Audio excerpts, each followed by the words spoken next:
Bonjour, chers frères et sœurs, sinon bonsoir à tous. La question que pose aujourd'hui Météopolitique ivoirienne à tous est de savoir, surtout aux Africains, est de répondre à cette question. Pourquoi nos ancêtres qui étaient dotés de pouvoirs occultes, de pouvoirs surnaturels, qui pouvaient résister au couteau, qui pouvaient disparaître devant leurs ennemis, pourquoi ces derniers ont-ils fini par être soumis par les Occidentaux? Pourquoi? Le président Laurent Gbagbo nous a donné une réponse déjà sur le plan historique. Il nous disait, lorsqu'on attaquait un village, l'autre village se moquait. Et lorsque les Occidentaux finissaient, eh bien, ils attaquaient le village qui se moquait, ainsi de suite. Lorsque la Côte d'Ivoire était attaquée, certains frères africains se moquaient. Après la Côte d'Ivoire, on s'attaque aujourd'hui à eux. Donc, ce que l'historien Gbagbo a dit est l'une des causes principales de notre échec face à l'Occident. L'unité des Africains manque. Aujourd'hui, ce sont les présidents de l'AES qui s'expriment et qui disent leurs raisons. Et je voudrais retenir la raison essentielle de Tchani, du président Tchani, qui rejoint celle du président Laurent Gbagbo. Il dit, vous pensez que la guerre qui est menée contre les Africains, c'est pour leur extermination. Donc, nous nous battons pour notre survie. Il faut qu'on nous extermine pour qu'ils puissent avoir la mainmise sur nos richesses. Donc, c'est un élément qui doit nous amener à nous dire, unissons-nous. Il y aura toujours des traites parmi nous. Parce qu'il y aura des gens comme Alassane Ouattara qui vont dire, comme le disait Ibrahim Traoré, il veut nous sauver. Ibrahim Traoré a donné l'image d'esclaves attachés sous un arbre, enchaînés sous un arbre. Pendant que tu te bats, tu fais tout pour venir le libérer, il y a un qui va s'élever, qui va crier, qui peut dire au maître, je ne veux pas être sauvé. Bon, c'est le cas d'Alassane Ouattara qui préfère prendre cette décision de l'Élysée au lieu de penser par lui-même. Et maintenant, le troisième point que je voudrais relever, qui a manqué aux Africains, c'est la mission dont a parlé le président Ibrahim Traoré. Il a dit, je suis jeune, vous m'avez pris, je suis devenu votre prisonnier. Il n'y a qu'un capitaine dans le bateau. Nous ne sommes plus dans l'histoire de 87 où Blaise Compaoré est allé libérer Sankara et l'a établi, où il y avait un numéro 1, il y a un numéro 2. Ici, ne mettez pas ces idées-là dans la tête des gens. Je suis le capitaine, le seul capitaine dans le bateau. J'ai une mission, c'est le développement du Burkina Faso. Il faut que nous puissions créer, il faut que nous puissions faire des choses. Et c'est important, lui, il a une mission. Parce qu'il dit, si vous n'avez pas une mission, un objectif, vous êtes là, vous errez. Vous errez. Eh bien, c'est important de comprendre tous ces points de vue des présidents Gbagbo, Tchani, Ibrahim Traoré. Il faut que nous ayons un objectif. Il faut que nous soyons unis. Il ne faut pas que nous nous moquions de l'autre qui a attaqué, comme le président Laurent Gbagbo le dit. Alors, ils ont apporté des solutions. Ibrahim Traoré dit, l'islam ne doit pas être intégriste. Chacun est libre de confesser sa religion et donc il ne va pas accepter cet intégrisme religieux. Et qu'il y a des étudiants qui sont allés étudier et on découvre qu'ils sont en train d'apprendre la charia. Il va les faire entrer. Le président Tchani va nous dire, vous savez que le Niger connaît l'islam il y a longtemps. On a 1400 ans d'histoire de l'islam.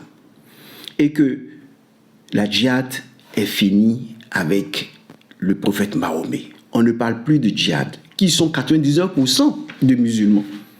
Alors, s'il y a un pays qui doit parler de djihad, c'est bien eux. Ils sont 99% des musulmans et ce n'est pas aujourd'hui qu'ils sont avec l'islam.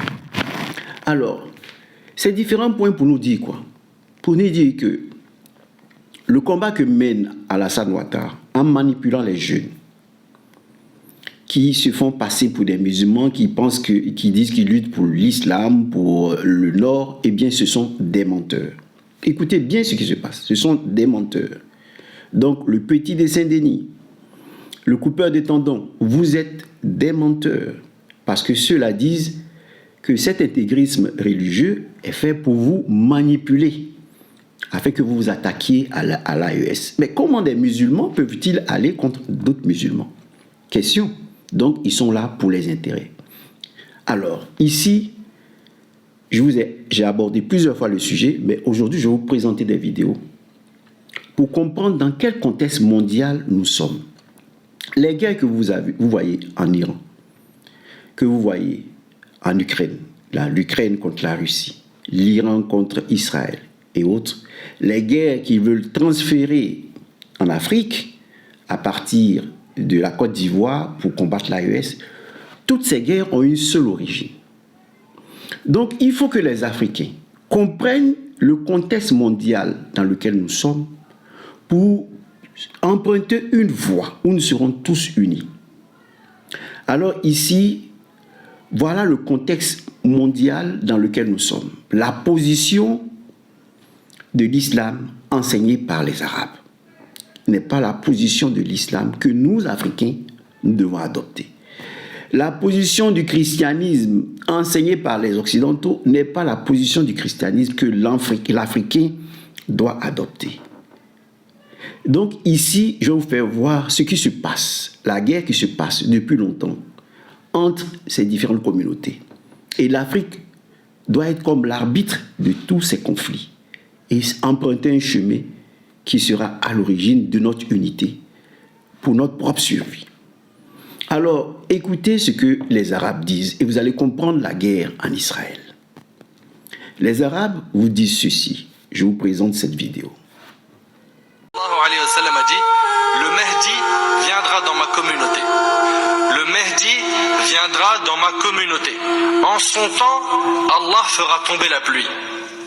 Et la terre sortira sa végétation. Donc il y aura du khayr, il y aura du bien. Il distribuera l'argent à part égale. Le bétail sera abondant. Donc il y aura beaucoup de richesses à son époque. Et la communauté deviendra importante. Il régnera pendant 7 ou 8 années. Dans ce hadith-là, il y a 7 ou 8 années, d'accord? Ibn Kathir, rahimahullah, a dit, à son époque, les fruits seront nombreux, les cultures et les biens abondants, le pouvoir dominant, la religion établie, l'ennemi abattu et le bien constant en son temps. Tu es libre d'aller à Kirak. Le prophète, sallallahu alayhi wa sallam. Ici, c'est clair. Le vrai conflit, les vraies raisons, les véritables raisons sont des raisons prophétiques. Ce ne sont pas des raisons au-delà des richesses dont ils ont besoin. Mais ce qui va opposer les gens dans toutes ces guerres, ce sont des raisons religieuses, la compréhension des prophéties. Alors ici, celui-ci vous dit, excusez-moi, la religion musulmane, l'islam sera établi sur le monde entier. Donc on va assister à la victoire de l'islam sur toutes les autres religions.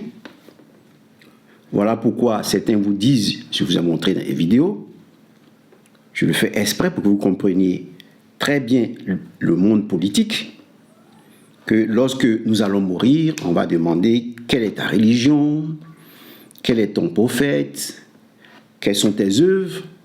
Et ici, ils se battent pour que l'islam triomphe de toutes les religions et que l'ennemi soit abattu. Allons plus loin. Je vous montre une seconde vidéo où ils vont dire il y aura le retour du Christ, mais ce ne serait pas le retour de Jésus. Ce sera le retour d'Ahmed. Et tous les exégètes arabes sont d'accord sur ce verset. Écoutez cette vidéo. On se pose la question de savoir si l'imam Mahdi tant attendu est mentionné dans le Coran. Eh bien oui, il est bel et bien mentionné dans le Coran. Et nous allons tenter d'identifier les versets qui en parlent explicitement. Pour cela, on va déjà commencer par chercher le verset que tous les exégètes, tous les mufassirs, attribuent de manière unanime à l'arrivée d'une personne à la fin des temps. Ce verset, c'est celui-ci. Verset 9, chapitre 61, Surat As-Saf, dans lequel Dieu dit « C'est lui qui a envoyé son messager avec la direction et la religion de vérité, afin de la faire prévaloir sur toutes les autres religions, même si ceux qui attribuent des associés à Allah le haïssent.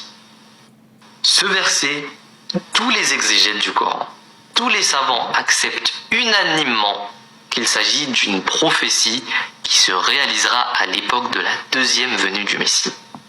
Pourquoi ? Eh bien parce que le prophète Mohammed sallallahu alayhi wa sallam avait précisé que la victoire de l'islam sur toutes les autres religions se fera à la fin des temps, alors que le Messie reviendra. Maintenant que nous avons identifié ce verset, regardons ce qui est dit juste avant. Et là, vous verrez, c'est troublant. On voit le nom d'une personne dans le verset 6, et ce nom, c'est Ahmed. Lisons le verset. Et souvenez-vous quand Jésus, fils de Marie, dit « Ô enfants d'Israël, assurément je suis pour vous le messager d'Allah, accomplissant ce qui a été mentionné dans la Torah avant moi et annonçant la bonne nouvelle d'un messager qui viendra après moi. Son nom sera Ahmed. » Alors qui est cet Ahmed ? On pourrait penser qu'il s'agit du prophète Mohammed, puisque Ahmad était son deuxième prénom. Et c'est très probablement le cas. Donc Issa, Jésus, annonce dans ce verset la venue de Mohammed. Mais pourquoi n'a-t-il pas dit Mohammed ? Pourquoi Ahmad ? Eh bien parce qu'il s'agit de deux personnes, le prophète Mohammed et l'imam Mahdi. Je sais, ça peut paraître fou, mais pourquoi je dis ça ? Parce que le prophète Mohammed avait dit à propos du Mahdi, « Son nom sera le mien et le nom de son père sera le nom de mon père. » Mais préparez-vous, vous allez voir que les versets suivants confirment bien ce que je dis. C'est parti, on se concentre et on lit le verset suivant, le verset 7, de lequel Dieu dit « Mais qui peut être plus injuste que celui qui invente un mensonge contre Allah alors qu'il est appelé à l'islam ?» Vous avez compris ? Le prophète Mohammed sallallahu alayhi wa sallam ne pouvait pas être appelé à l'islam, puisqu'il a apporté l'islam. Ça veut dire qu'il s'agit ici d'une personne qui viendra alors que l'islam sera déjà là. Et il sera appelé à l'islam. Et pourquoi sera-t-il appelé à l'islam ? Eh bien parce qu'on le considérera hors de l'islam à cause justement de sa revendication. On le traitera de menteur, comme il est dit dans le verset, celui qui invente un mensonge contre Allah. Et c'est pas fini. Le verset suivant est d'autant plus explicite, le verset 8, dans lequel Dieu dit « Ils désirent éteindre la lumière d'Allah par le souffle de leur bouche, mais Allah rendra parfaite sa lumière. » Qu'est-ce que ça veut dire ? Eh bien que cet homme sera attaqué non pas par l'épée, mais par la bouche, par l'argumentation. S'il s'agissait du prophète Mohammed, ce n'est pas par la bouche qu'il désirait éteindre la lumière d'Allah, c'est-à-dire l'islam, mais par l'épée. Et c'est après ce verset que vient le verset que j'ai mentionné en premier, celui dont tous les savants sont unanimes pour dire qu'il s'agit d'une prophétie qui se réalisera dans les mains de la deuxième venue du Messie. C'est bizarre quand même, vous trouvez pas ? Le Messie d'un côté, le Mahdi de l'autre, et si l'imam Mahdi qui devait venir serait aussi la deuxième venue du Messie ? C'est absurde. Voici un hadith de Ibn Majah. Lal Mahdiyu illa Isa. Il n'y aura d'autre Mahdi que Isa. Ça veut dire qu'il s'agit d'une seule et unique personne. Et si Isa, dans ces versets, annonce la venue d'une autre personne, c'est que ce n'est pas lui qui reviendra, mais une autre personne qui jouera le même rôle que Isa. Et cette personne s'appellera Ahmed. La troisième vidéo que je vais vous montrer, eh bien, nous avons un imam qui décrit le Mahdi lorsqu'il va venir, le Messie qui doit venir pour la fin des temps. Et donc, combattre pour le Messie, pour la fin des temps, c'est gagner le paradis. Donc, nous sommes dans un contexte de djihad. Ce que Tchani refuse, le président Tchani refuse. Le président Tchani dit, le djihad a été fait sous, sinon la guerre sainte, si la djihad ou le djihad a été, la guerre sainte a été faite sous le prophète Mahomet. Mais ici, nous sommes dans un contexte où le milieu d'érudits musulmans, qui n'est pas le milieu du Coran, parce qu'il faut bien comprendre, il est dit dans la préface du Saint-Coran que toutes les intelligences réunies ne peuvent pas comprendre, interpréter correctement les textes du Coran. Mais ici, on nous parle d'érudits, comme vous venez de le voir, des érudits capables de nous dire exactement ce qui va se passer. Et vous allez voir, celui-ci, cet imam, décrire, avoir une description complète du Messie, du Mahdi, quand il va venir. Le Messie, lui que nous appelons Jésus, parce qu'il faut comprendre aussi qu'Israël attend le Messie. Israël a fait condamner Jésus, a fait crucifier Jésus, parce qu'ils disent que Jésus n'est pas le Messie qu'ils attendent. Donc, ils attendent un autre Messie. Voilà, étrangement, les musulmans disent aussi qu'ils attendent un Messie, un Mahdi, qui n'est pas le Messie Jésus. Pendant que les chrétiens l'attendent du ciel. Bon, écoutez cette description. Et à la suite de cette description, je vous montre un individu qui se fait passer pour le Mahdi qui doit venir. Alors, suivez. Cheveux retombent, c'est-à-dire qu'ils retombent sur ses épaules.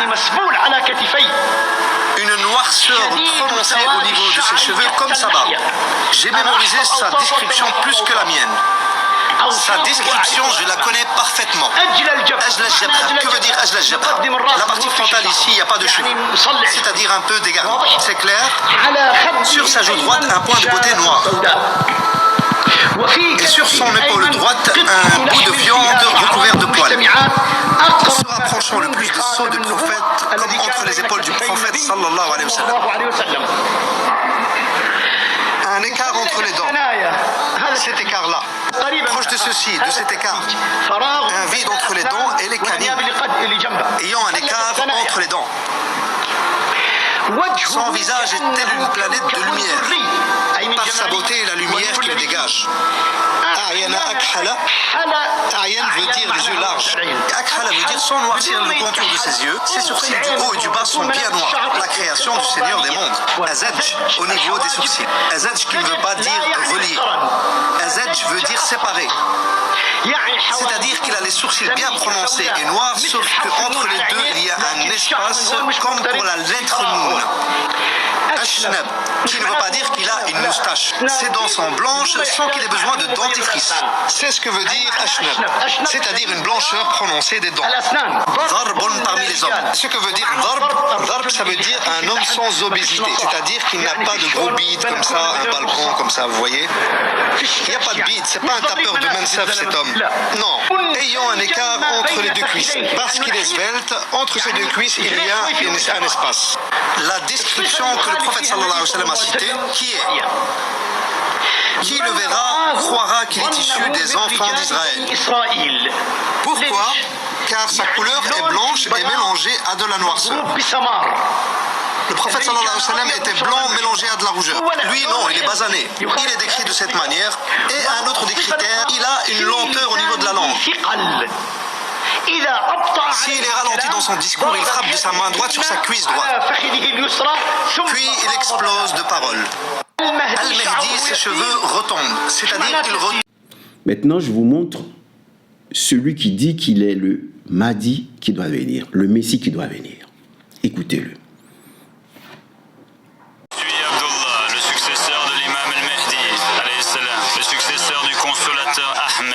Le successeur de Simon-Pierre, le successeur de Mohammed, le successeur de Jésus-Christ. Je suis le pape véritable et légitime. Je suis la preuve sur les chrétiens. Je suis le fils des musulmans par mon père et le fils des chrétiens et des juifs par ma mère. Je suis le fils de l'Orient par mon père et le fils de l'Occident par ma mère. Je suis comme Dhul-Qarnayn, avec une corne à l'est et une à l'ouest. Et je suis l'héritier de tout ce qui se trouve entre les deux. Je suis plus savant que n'importe quel faux pape. Et je suis cité nommément dans le testament des prophètes. Mon nom est également sur la langue d'Isaïe, qui a prophétisé sur le serviteur vertueux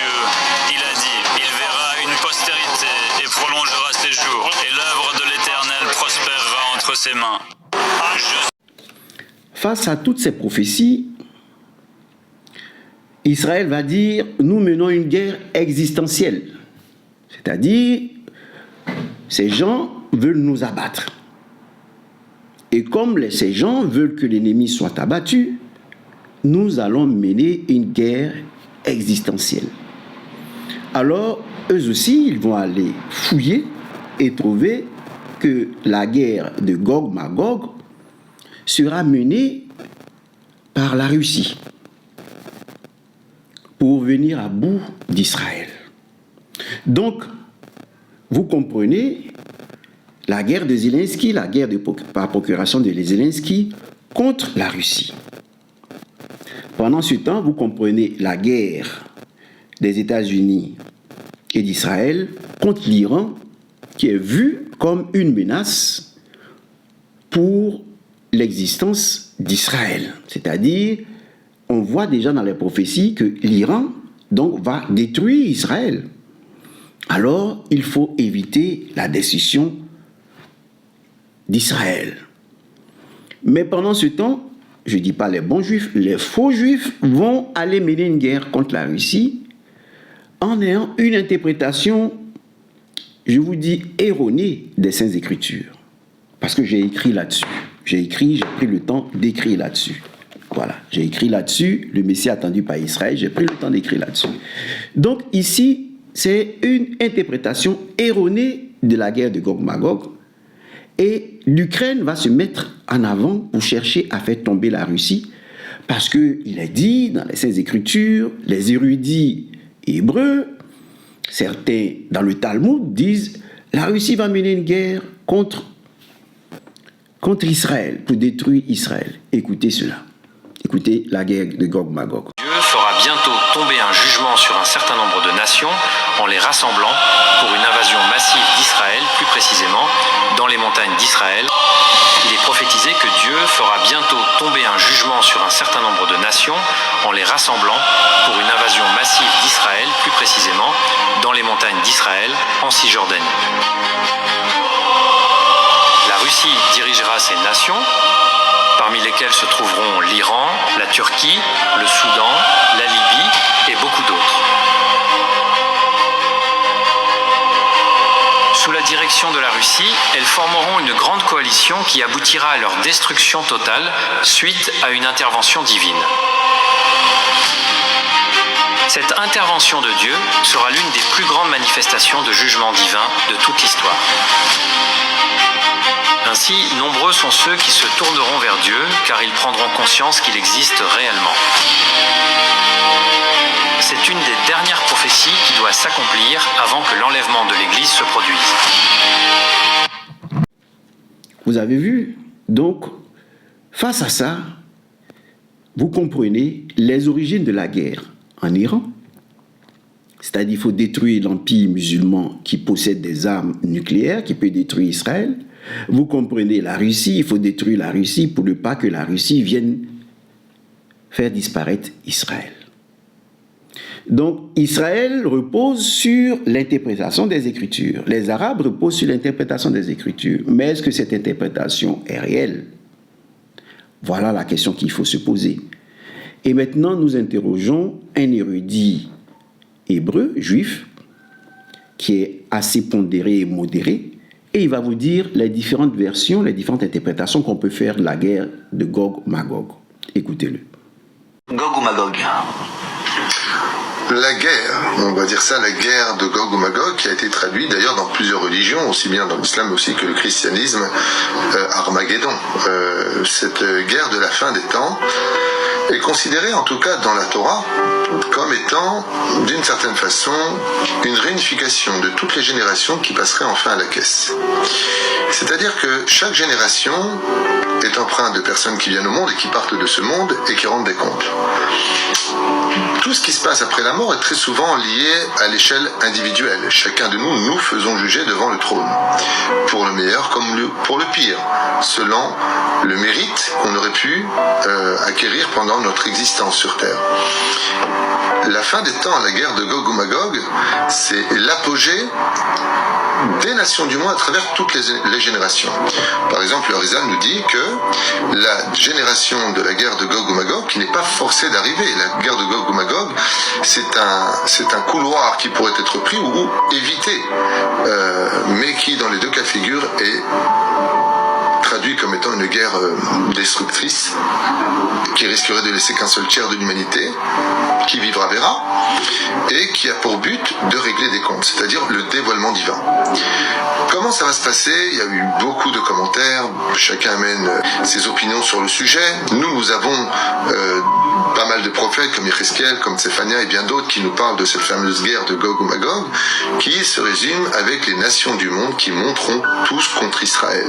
Une réunification des nations du monde qui viendront se battre contre Israël, d'où là-bas, comme par exemple dans le livre de Rabbi Avraham Azoulay, le Messie, le Mashiach sortirait pour justement mettre un terme et faire déposer les armes définitivement dans toutes les nations du monde.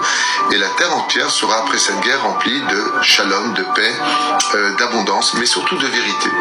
C'est-à-dire que la guerre de Gog ou Magog, ce serait comme une espèce de gros tambour qui se ferait entendre au point de nous abasourdir pour annoncer la venue du roi. Et Akadosh Baruch Hu passera par ce système-là pour dévoiler son peuple, le peuple d'Israël, sa Torah, et que toute l'humanité prenne conscience du rôle à jouer avec des conséquences nouvelles pour l'humanité, comme par exemple le peuple d'Israël montré à l'échelle de devenir un peuple de Kohanim, les nations du monde deviendraient Israël. D'ailleurs, ça a été repris il y a 2000 ans en arrière par quelqu'un qui avait étudié ces textes-là qui viennent des prophètes il y a plus de 3000 ans en arrière et qui s'est donc appelé le Nouveau Testament, le Nouvel Israël, mais qui a été un échec total puisque les guerres n'ont pas cessé et que dans la condition de Gog ou Magog, c'est qu'après cette guerre-là, il n'y ait plus jamais de guerre et encore plus jamais d'armes levées, comme c'est marqué noir sur blanc, et plus personne ne lèvera son glaive l'un contre l'autre, ce qui n'a pas été le cas depuis 2000 ans, bien au contraire, comme l'histoire peut le montrer et le prouver sans absolument critiquer qui que ce soit ou quoi que ce soit, un état fait sur le terrain. Donc voilà ce qu'est plus ou moins la guerre de Gog ou Magog.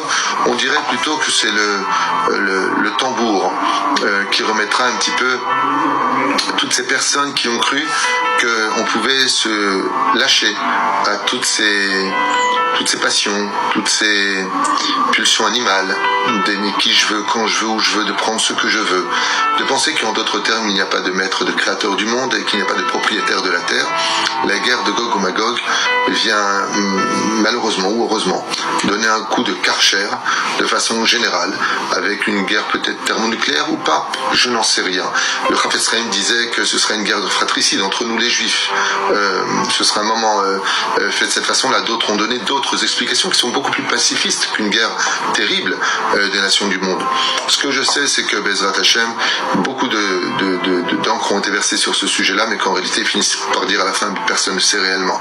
Par exemple, pour le rabbi de Lubavitch, il n'y aura plus de guerre de Gog ou Magog parce que selon lui, elle a eu lieu durant la Deuxième Guerre mondiale. D'autres commentateurs disent que il y a 3 guerres de Gog ou Magog. La première, c'était le Beth Amikdash, premier qui a été détruit, le deuxième qui a été détruit, et avant le troisième, juste avant le troisième, il y aura cette fameuse guerre de Gog ou Magog où les nations du monde battront les uns contre les autres, puis accuseront Israël d'être toujours à la source de tous les conflits, et ils feront la paix entre eux pour se retourner contre nous au point de ne plus voir une seule vague sur le Seine, tellement les bateaux seront réunis autour de nous, et Israël enfin fera une teshuva comme jamais dans l'histoire on l'a fait, un cri vers Dieu en disant cette fois Manasseh, qu'est-ce qu'on devient, et Mashiach sortira, ce qui paraît à ce moment-là. On a tellement espéré, on était persuadé qu'après le Covid, il y aurait la Géoula, il y aurait enfin la rédemption, il y aurait enfin, quand Poutine a attaqué l'Ukraine et que la Chine s'en est pris à Taïwan, on s'est dit ça y est. Moi aussi même j'avais fait des cours qui sont référencés sur ce sujet-là, puis voilà que ça devient encore une fois de plus silencieux.